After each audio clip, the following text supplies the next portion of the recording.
Bien, buenas tardes a todos, mi nombre es Vanessa Sandoval y hoy día les voy a hablar acerca de lo que ocurrió el pasado 31 de marzo con el incendio ocurrido en Fiori, en el ex terminal de Fiori, ¿no?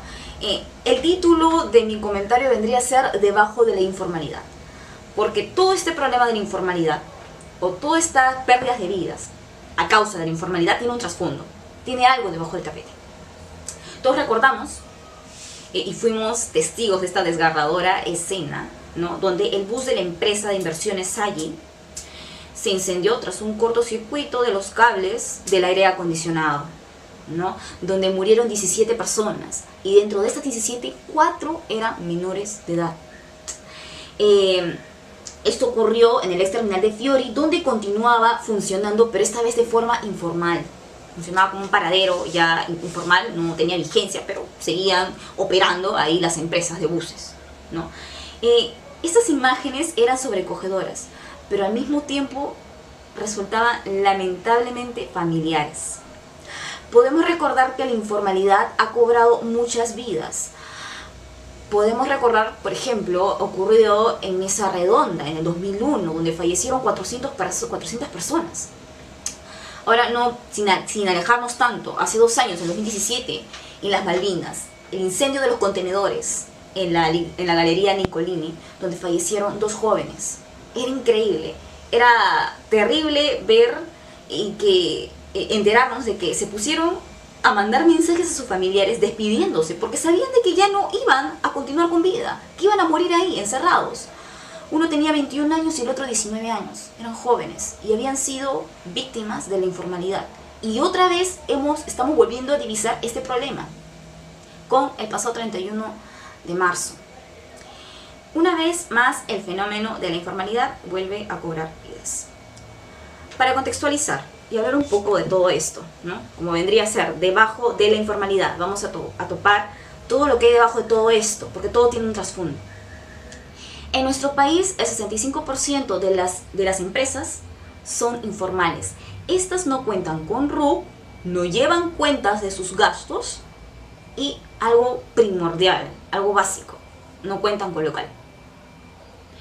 Según el INEI a nivel nacional, Apurímac y Huancavelica vendrían a ser los departamentos con mayor índice de informalidad, marcando el 90%, mientras que a nivel de Lima Metropolitana serían los distritos jóvenes, ¿no? Donde hay mayor índice de informalidad. Las condiciones en las que se da esta catástrofe, este problema, vendría a ser, uno, las condiciones en que se da esto, ¿no? Son precarias, generan pobreza, terminan arriesgando y hasta quitando vidas de las personas quienes las operan. Pero como ya había mencionado, existe todo un trasfondo en este problema, donde todo problema tiene una causa, tiene un origen y por ende tiene un mayor responsable. En realidad, donde la falta de gobernanza, las altas barreras de entrada hacia la formalidad serían el trasfondo de todo este fenómeno. Y quiero aquí recalcar como mayor responsable al gobierno por la falta de gobernanza, vuelvo a repetir. Vamos a explicarles a lo que me quiero referir con mayores puntos. Según Roberto Villamil, especialista de la Organización Internacional de Trabajo OIT, las mayores razones para continuar en la informalidad serían las barreras burocráticas del Estado y el costo de circunscribirse al marco legal. Esto consta de procesos de inscripción y de registros, consta de pago de impuestos, de cumplimiento a las normas referidas a los beneficios laborales. Estos 3 puntos. Ahora, estos resultarían ser largos, engorrosos y costosos. Además, ¿no? El especialista agregó que si el comerciante informal no ve cambios en su vida, simplemente no va a pagar por algo efímero, por algo que no se le retribuye. Entonces, para entenderlo mejor, si es que el gobierno exige ciertos requisitos en la normativa que tienes que cumplir si tú te pasas al marco formal, el gobierno tiene que cumplir con esto. esas garantías que el gobierno les está ofreciendo, esos servicios básicos, tienen que estar en buen estado, tiene que notarse el cambio en la vida del empresario formal, ¿no? Tienen que demostrar al empresario informal, valga la redundancia, de que hay beneficios si tú te pasas a ese sector. Entonces, ¿qué pasa si el empresario informal no ve eso? Simplemente no pago impuestos, porque no veo cambios en mi vida, así de simple. Ahora, lo que significa, para hablar cristianamente, ¿no? El empresario informal ve pérdidas en vez de ganancias. Y simplemente no se circunscribe al marco legal, así de simple.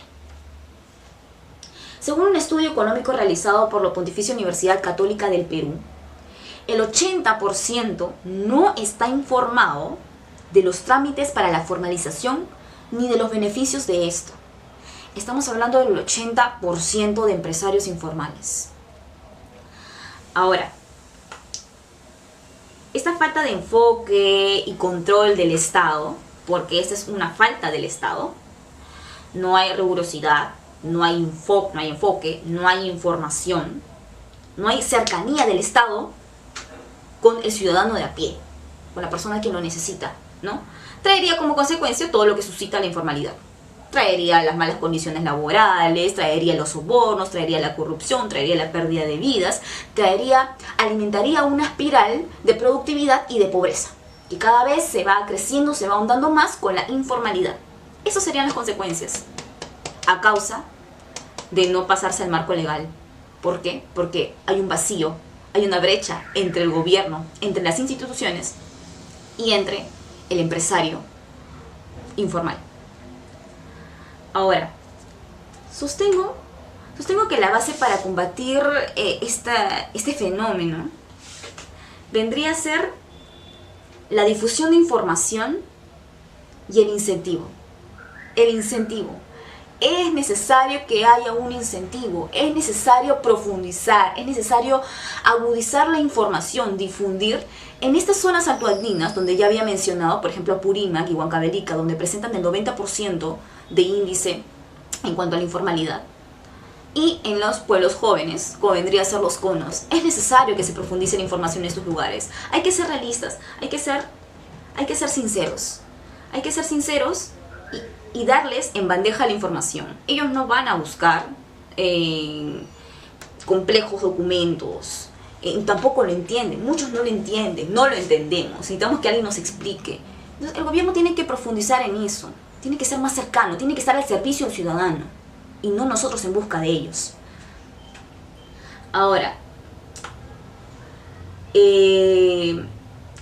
como ya había mencionado, además de facilitar los requisitos, tenemos que facilitar los requisitos, lo más importante es incentivarlos, ¿no? No se debe exigir tan solo el cumplimiento de estos, sino se da calidad y énfasis en los beneficios que se está ofreciendo. No basta exigir, tienes tú también que dar, tienes que priorizar esos beneficios que estás ofreciendo en el marco legal. Tenemos que incentivar, así de simple. Como ya había mencionado, el gobierno tiene que estar al servicio del ciudadano y esto no se está evidenciando en este gobierno ni en los anteriores. Es un problema que está arrastrando el país desde hace años y no nos damos cuenta. Quiero recordar algo. El jueves pasado, Salvador del Solar puso en la mesa de trabajo 6 enfoques, en los cuales dentro de ellos, como prioridad, se encontraba la lucha contra la informalidad y la recuperación de la confianza con el ciudadano. Es sencillo proponer, pero ejecutarlo se convierte en obligación. Así de sencillo. Esta lucha contra la informalidad es urgente. No se debe seguir perdiendo vidas, así de simple. No es cuestión de culpar las necesidades de las personas con más bajos recursos. Por ejemplo, el 87% de empresarios informales iniciaron su negocio por necesidad. El 87%. La gente necesita trabajar, pero está en responsabilidad del gobierno que nos den los beneficios, que nos den las garantías de nuestras vidas, que nos den facilidades, que difundan información, que la gente se informe, porque la gente no va a buscar al gobierno, el gobierno tiene que buscar a las personas. Ese es un problema que tiene como génesis la institucionalidad. Ahora, si hablamos de institucionalidad, quiero acá quiero también poner énfasis en otro problema, un caso parecido. Otra falta de institucionalidad vendría a ser lo que está ocurriendo con las Bambas. Ya hemos llegado a un acuerdo, un diálogo, un consenso, ¿no? Entre el gobierno, la empresa y los comuneros. Pero ¿qué pasa? El presidente de la comunidad de Chalhuahuacho pidió de que el gobierno tiene que viajar a la zona, a Purímac, porque tiene que responder a las necesidades de estas personas. ¿Cómo un comunero, cómo un ciudadano va a exigir a su gobierno de que les dé servicios, de que les dé atención? No hay forma, esto no puede existir, no puede existir esta brecha entre el comunero, entre el ciudadano y su gobierno. Nosotros no podemos ver como enemigos a las personas, a los gobernantes. No podemos pactar por debajo, no podemos entrar en la corrupción. Existe un meollo, una distancia entre el gobierno. Lo que acabamos de ver en el incendio de Fiori y en otros incendios se da por la falta de control, por la falta de cercanía del gobierno con los ciudadanos. No hay énfasis con nosotros.